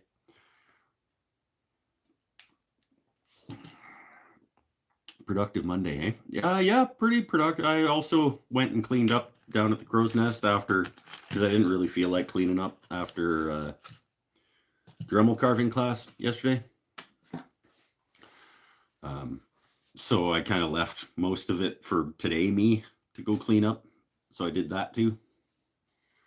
Cleaned up down there, came home, did some box stuff, did a little bit of computer stuff, moved some files around. And I won't reduce, I'll increase it in 81/108th of the year as of tomorrow.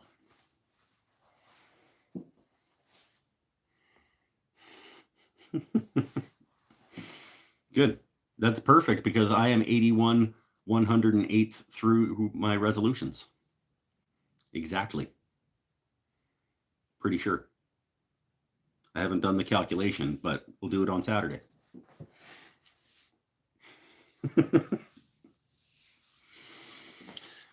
All right. Stay happy, stay healthy, stay safe, everybody. We'll see you on Saturday night, 5:45-ish. We'll cut the lids off these boxes and be one step further along. That's going to be, so one of these is for giveaway on Patreon. One of them is, when I was sanding, I was like, one of these is not very good. The miter isn't nice and tight, and one of the splines has a little gap in it. And I was like, okay, this is a me box. That one's for me. So 9 of the 11 will be for sale on the market table, and then whatever doesn't sell will be up for sale for everybody else. So if you're interested in getting into the draw for the free one, head to patreon.com/woodenthings-and-stuff. If you're interested in purchasing one, you have to wait until after my market. That's the lacquer cabinet. Maybe we'll see. Maybe we'll see if it becomes a lacquer cabinet. Bye for now. Oh, good timing. We just had a matrix glitch from YouTube. It's like it knows. All right. Shutting her down. Bye, everybody. Thanks for coming.